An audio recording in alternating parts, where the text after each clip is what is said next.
This next question is about transportation needs. Fred, you brought it up. Transportation is one of the biggest issues that we hear, that we've heard certainly from the letters and we've heard from citizens here in Springfield, getting around public transportation and bike transportation as well. I wanted to bring up two different letters. One said, I for one don't have a car, and I know many who can't afford one either, and the busing system is less than great. Some areas of town you can't even go to at certain times because the bus doesn't go there or stops too early. Another wrote, it sure would be helpful if we had an adequate public transportation system, and even more cool if we had bike lanes over town. We'd be a real city then. What is the city doing right now? Where are we in terms of infrastructure for transportation and certainly the busing system and in terms of bike paths around town and bike safety? Well, you know, there's already some bicycle paths that are designated in the city. There are pedestrian ways that are in the city, but a lot of those run east and west, run horizontal. So we've got a program called the Link that is a north-south corridor that we're starting at Doling Park, and we'll run the length of the city down to Cox South and tie together these horizontal bike paths so that people are more able to get around through the city. The city has also recently taken a look at various streets where we can narrow the through painting and creating sharrows for bicyclists to operate on existing streets and furthering that. And by the end of 2013, we're going to have the Link will be in place. That's being worked on now. We'll complete about 10 miles of bicycle lanes and about 20 miles of bicycle sharrows over that same time. So there's a focus on trying to do more with bike paths. I want to follow up on that with a question that we've heard a lot from these letters. People concerned about the culture surrounding bike safety. When you introduce bikes on the road and you have cars on the road as well, there has to be a culture of sharing.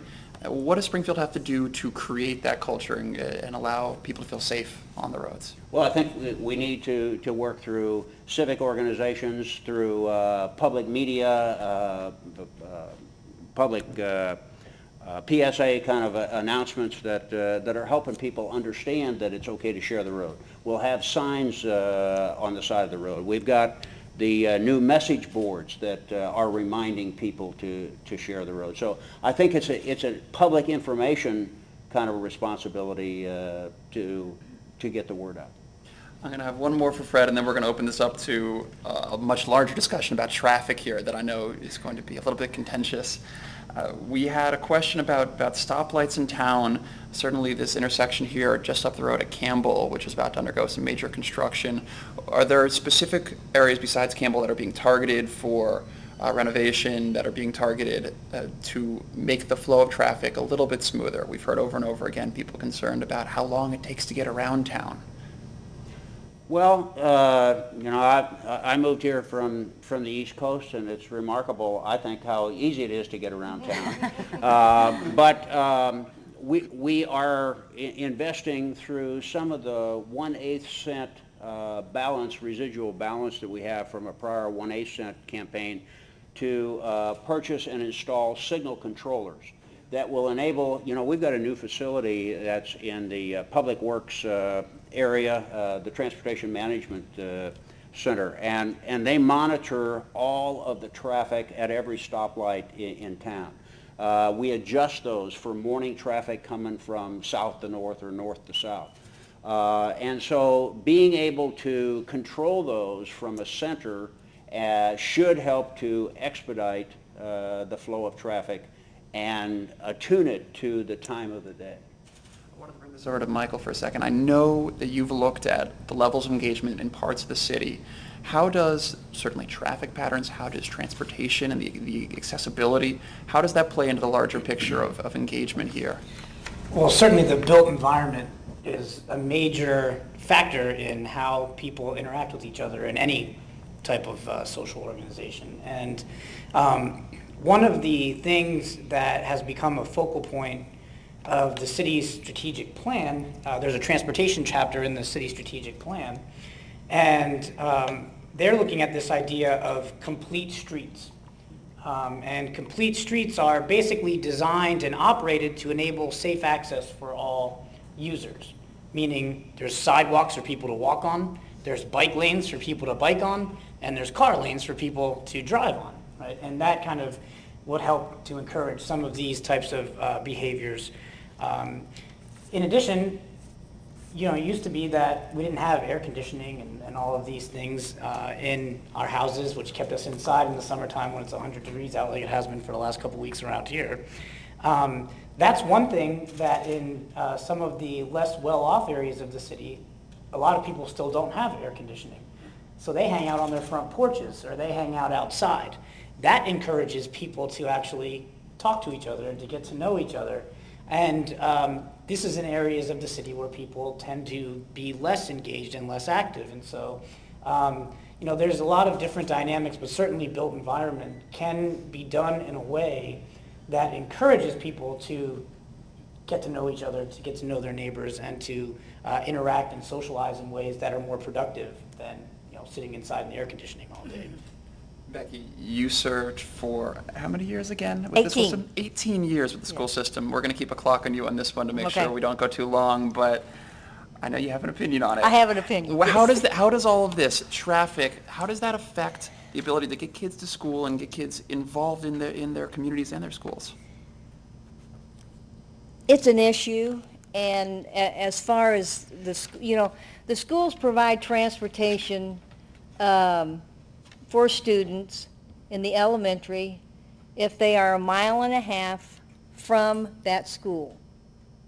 And that's in middle school, elementary and middle school. If it's a high schooler, it's 3.5 miles. Beyond 3.5 miles, the school district provides busing.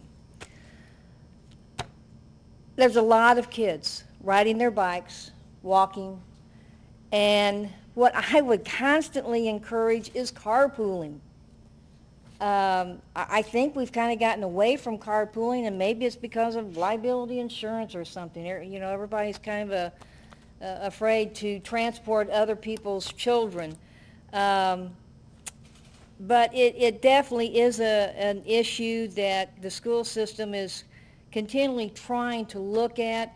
Yes, if we had more buses, then we could decrease the distance, as far as picking up children, and it would be closer. So right now, we did start, and I think it's still going, a walking school bus. And this was in some neighborhoods. Am I correct? Help me if I've kind of been away, but I can't remember which neighborhoods we started this in. And is it still going, Yes. to your knowledge? It is still going. And that is a parent responsible in picking up different ones along the way, and they're walking to school. So there is an adult that's, watching the children. It's a walking school bus.